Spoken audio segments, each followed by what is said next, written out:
সুন্দরভাবে কাজ করছেন।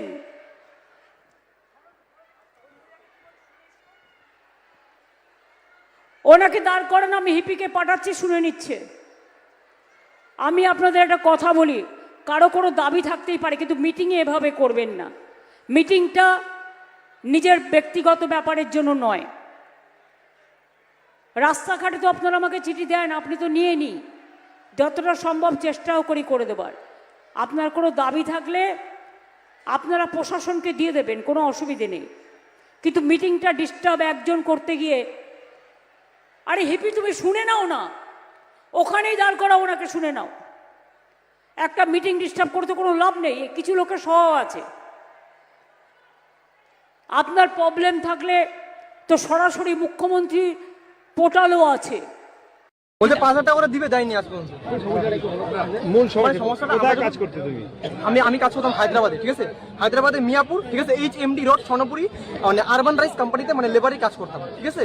ওখানে কাজ করতাম যখন, তখন আমাকে বলেছিল যে মানে ওখানে থেকে মানে পুলিশ, যখন আমরা রবিবারে যেতাম, পুলিশ লাঠিটা মানে অন্যরকম করতাম, যখন বাংলা ভাষায় কথা বলতাম অন্য একটা কথা বলতো, ঠিক আছে, মানে একটু মানে অন্য নজরে দেখতো আমাদেরকে, ঠিক আছে, মানে তিক্ত নজরে। তারপরে আমরা যখন আসলাম, ঠিক আছে, মানে পরে শুনলাম যে মমতা বন্দ্যোপাধ্যায় ভাতা দিবে, হ্যান দিবে, পরে তো বাড়ির লোকও বলছে হ্যাঁ চলে যায় হ্যান তেন, পরে এখন তো আসলাম কিছুই হলো।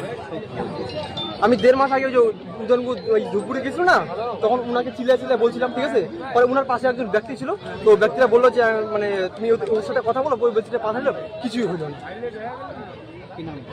আমার নাম বিশঙ্কর দাস, আমার বাড়ি মাদারিহাট।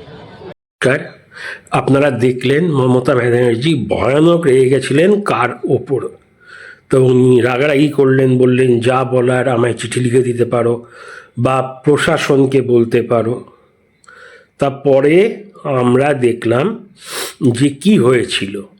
ওই ভদ্রলোক একজন অল্প বয়সী একজন পরিযায়ী শ্রমিক, উনি হায়দ্রাবাদে বোধহয় কাজ করেন।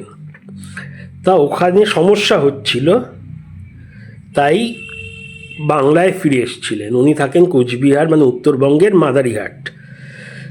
তো বোধহয় এটা ওনার কথার উপরে বেস করে বলছি যে বোধহয় দিদি কোনো এরকম ঘোষণা করেছিলেন যে পরিযায়ী শ্রমিকদের 5,000 টাকা করে ভাতা বা কিছু দেওয়া হবে। এবারে এটা কিন্তু ওনার কথায়, আমি এরকম ঘোষণা শুনিনি, হয়ে থাকতে পারে নাও হয়ে থাকতে পারে। এবং সেই ভাতাটা উনি পাননি, এবং উনি বললেন উনি একা না, অনেকেই এসছিলেন এই কথাটা বলতে। তো আমরা কি দেখলাম যে যেই জিনিসটা প্রমিস করা হয়েছিল সেটা পাননি। এবারে তাই ওনারা মানে সবাই খোদ মুখ্যমন্ত্রীকে বলতে আওয়াজ তুলেছিলেন। তবে সবার মাঝে বোধহয় কোনো অসুবিধে হয়েছিল, তাই উনি মেজাজ হারালেন।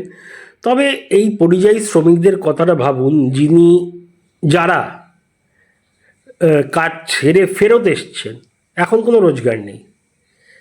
এখন এরা বলছে না আমরা এখানে কাজ পাচ্ছি না, ফেরত যেতে পারবো, কলকাতায় গেলেও ঠিক কাজ ফাজ হচ্ছে না। তাই কী হবে দেখা যাক আগামী দিনে। ধন্যবাদ। বন্দে মাতরম।